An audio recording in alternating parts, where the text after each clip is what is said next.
Shuna. Papan ko busutan ma. Ay खुलुमबाय सोनाफोर आंनि मोनसे गोदान ब्लगआव नोंथांखौ फिन खेबसे बरबावबाय सबाय माजे जे फगबाय नाय महरला सोनाफोर दामखै इनफाय ब्लगखौ फरा जोबोद साइनाव जाबाय हारिमुनि इन्टारेस्टिं खालामनो सेस्था खालामोन आङो ओमफ्राय रिक्वेस्ट खालामोन सोरबाफोर गोदानबा प्लिज अननानै चेनेलखौ साबस्क्राइब खालामनो हाला आं लाइक कमेन्ट शेयार खालामलांबानो जाबाय आरोना लाइटार पेटार हाबाफारि मावनानै एसे मोखां दोखां सुनानै नोंथांमोनखौ आं इन्ट्र' मारनानै लाबाय आरोना ओमफ्राय ओरै माबा देखायनो सोनाफोर आं नोंथांमोननो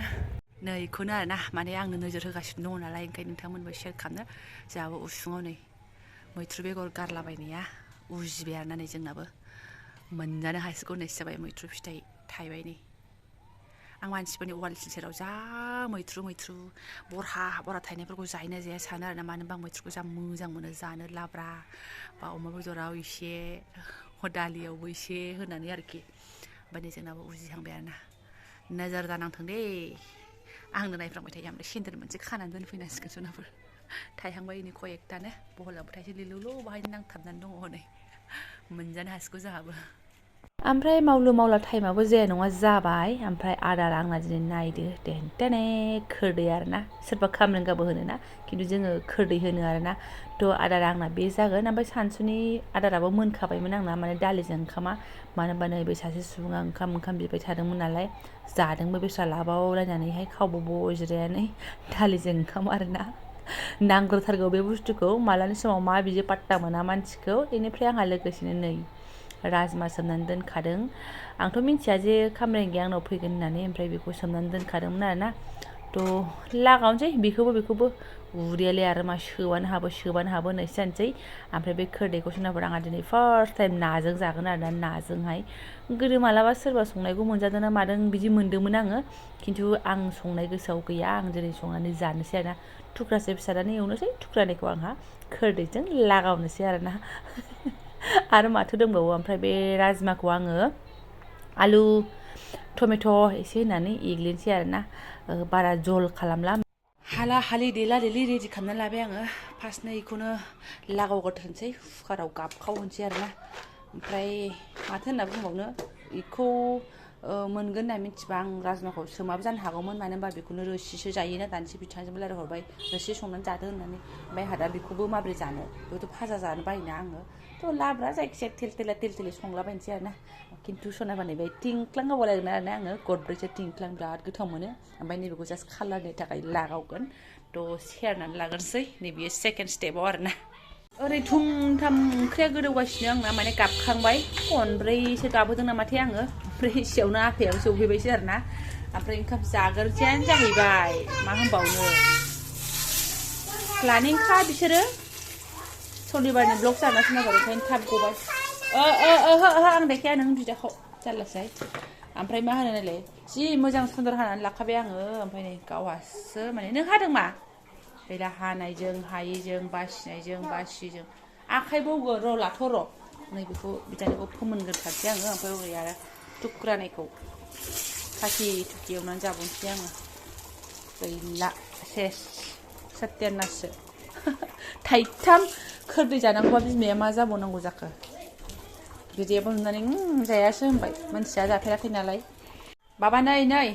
लोगो सासे हाजिर जाखाबाय नालाय जा आथुर जाबाय आरोना बाबा नै लगे बे सारायावनो ओमफ्राय आहाबो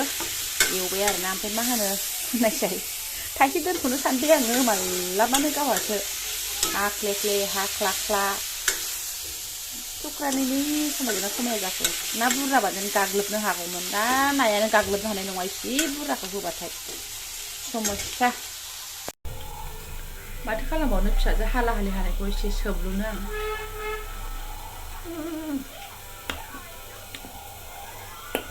बाबा गोखैथार नों मोजां मोनगोन जानो जलफाय बायदि हा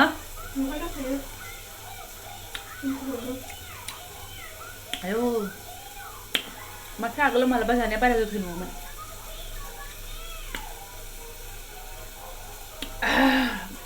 ओंख्रिया मजा जागोन होनबा मिथिखाबाय आं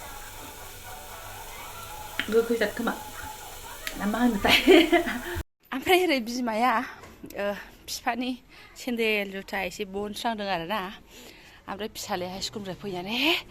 बाबा फैदों जाफैथारबाय जि अयथासारहाय सयथिबो माने प्लास्टिकआव खानानै दोननायमोन नालाय बाबा नों बिफा फैदों सानथारदोंमोन आयै आफा मा बिदि सानलाबायनांगौ जाखो नोंलाय गोदाव सोरावलाय ओमफ्राय सोना गालांनाय प्लास्टिकआव खाजाबनायफोरखौनो एसे लामस्रांस्रां मानसिया गैयाबाबो जुथाखौनो एसे बहननानै नायनोसां साननानै खालामबाय आङो मा होनना बुङो आइ बाबा थाब फै दे सना बिदि मालायनाव होंगो दोंगो थाहैबाय थानाङा एसेयावनो थुफ्ले थुफ्ला दै होबाय आङो एसे ग्लेब खालामनानैहाय नै सनाखौबो गारलाना हरनोसै र'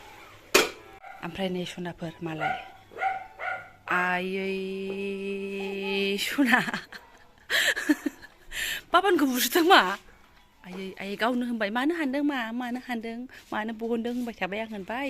एसे मैला गफङो नालाय लामनांगौ दे बाबा गैयाबाबो होमबालाय आं मैलाखौ फुगारनोसैनो मालाय नै बिदि मोनफा सिथाबनाय दं नालाय जि अनहाखाना आइ मा फुगारथारबाय सना बाबाया अनथारसिगोन नोंखौ जाबाय आयै गफंलायथारबाय नामा आं फिसानाव बिफानिखौबा मावगोन बियो जादों ना बांसिन बाला फोनदों आं हालासो हामबायसै नांला हामबायसै रिमट टिभि नायनाय मानसियानो थ' आइसो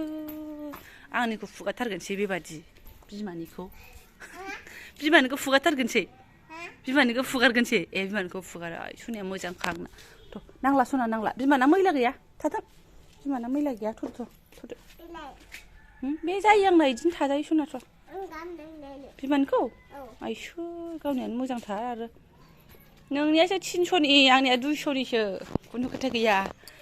गोरलै गोरलामफोरनासो बांसिनखा सेन्देलनि दामफ्रा थ' जाबाय सनाव थ' बिमाया गोसोखांनानै सिरिसाय थायो आरो बे जोलैनि जादफ्रा जाद बुंनानै बांसिनसो गोसोखांहोयो आरोना खम समस्या बेनिफ्रायहाय जेखौबो लामदों आङो सुनाफोर ओरैनो आरो सुबा रोजाथार आं सुनो बायो गानग्रायानो गैयाबा ओरैनो मोनामब्रुं जागोन नामा साननानै बहनदों आरोना आङो बेनिफ्राय सोनाफोर ओरैबायदि मोनसे इनसिडेन्ट जादों आरोना नोंथांमोना बिसास खालामाबा गैया आङो माने जुथा थुथाफोरखौ लामखांजोब्बाय आरोना सान्दुङाव बे फार्स्टआवथ' बेयाव सान्दुं नाङो नालाय वालाव लामखांजोब्बाय आरो ओमफ्राय रसना बिथा फन हरनानै मा बुंदों मिथिबायना आंखौहाय आंनि बे जुथाफोरखौ सान्दुङाव बहनस्रांनानै लामलै बहनहैथां बिदि होनदों आरोना ओरैबादि इनसिडेन्ट सनाफोर गोजौनिफ्राय दाजानानै फैखानाय नालाय आं जि दिना बहनदों आं बहनखांनाय दिनावसो बिहा थागथि बिदि बुंनांगौना आंथ' बिनो खिथाहराखैमोन आंथ' बिनो जुथा लामनानैबो जों रायज्लायाखैमोन आङो लामनो होननानै सानै थाबाय थादोंमोन ओमफ्राय जिदिना लामदों हिदिनासो बेहाबो थिनबाय आरोना ओरैबादि इनसिडेन्टस आरोना गोबां खेथ्रआव सम बेबायदि जायो आं सानबाय थाखानाय बुस्थुखौ बेयाव फटकखे बुङो आं मावनाय बुस्थुखौ बेयाव फटकखे बुङो माने गोसोफ्राबो माने बोरैबा मिलायनाय बायदि जालाङोहाय जमा जमिनि बिसि फिसाय आरोना सोरनि बेलायाव बिदि जायो आं मिथिया खिन्थु सम बिदि जायो ओमफ्राय दिनैबो बिदि जादों आरोना आं आरो आयौ माथोलाय होननानै आरोना थ' नोंथांमोनजों बे खोथाखौ फोरमायबाय आरोना आङो ओमफ्राय बारा थुफ्लेबाबो माथो बारा गेब्लेयालाय मोननाया मोनबाय ओमफ्राय गोखैयाथ' गोखै खिन्थु माबा गोदै स्रोबो मोनबायना आङो एसे बारा साबजानाय मोनाखिसै आं माबा गोखैहां गोदैहां बिदिसो मोनबाय आङो खम समस्या जानोसै अब्लाबो थेलानो फिसाला रोसिखौ सिटेन्सा जागोन ना जाया खुनु गेरेन्थि गैया बोरैबासो जालांबाय माथो खुगा खहेसो जायालां होननानै गंखे रानथाबनाय एल' टिभि नायगासिनो फिसाया ओमफ्राय सनाफोर माथो मा होनना बुंबावनो क'क्राझारावबो सिखाव ओंखारदोंसो जालायबाय खम समस्या बेबो एबारना हिनजावसो जालायबावदों आं दानि ओंख्रि सङै निउसबो खोनासंदोंमोन आरो लोगोफोरनिबो भिडिअ नायदोंमोन नालाय नै बेखौ लानानै खोनासंबाय थायो आङो नुवाबाबो आरोना ओमफ्राय आं दा सिबिरानि निउसाव नायदोंमोन नालाय 14-15 बोसोरनि साला खाथिनलायबावसो जाहैदों बेबो सानसु सांख्रां माने 3था बाजियावनो सिखाव खावदों जाहैदों थै टाउन सेरनिनो माने गोजोनफुरि होननायावनो आरोना ओमफ्राय बे गथ'आ आरो सिगाङाव मालाबा खावखांबावबायसो जाहैदों आरोना आगोलाव खावनायावबा माबोरै जाखो ओमफ्राय नै दा थानायाव पुलिसनो हरदों होनदों आरोना माथो खालामबावनो बुजाया गहोआ बे ओमफ्राय बर'ना हारसा बिनि मेनसन खालामनायखौ आं मोनाखिसै आरोना नोंथांमोना नायदोंना नायाखै ओमफ्राय आं मोनसननायखाय एसे माने बुंफानो लुगैनानै बुंफाबाय आरोना जिहेतु जोंबो बे जायगायावनो थायो गिनांसिगोनसो होमबालाय आयु एक्सुवेलि आंनाव फैबाबो गाबनानैसो थांनांगोन आरोना सिखावासो जेबो गैखाया नालाय ओमफ्राय मानसिफ्राथ' न'फ्रावनो बुहुद केस सना रुफा थायोना थ' बे जाय न'खराव हाबदोंमोन बेयाव माने फैसा खावबाय थादोंमोन जाहैदों रावबो गैस'नाय समाव ओमफ्राय थिग थाक थांनानै माने न'खरनि मानसिया मोनहैदों जाहैदों आरोना 3थासो समावनो जाहैदों खम समस्याहाय जेरावबो हिनजावलायबावसो नामा आरो बेबो सिख्ला देरफुनाय गिनायबो गैला लाजिनायबो गैला गथ'आ खर लोबनांगौ सनाफोर कफिया बिराद मानलायबाय आंना ओमफ्राय नै फिसालानि आखला बिमाजों बिफानि पासपर्टखौ मादै सिथाबनानै लायो बेस्रानि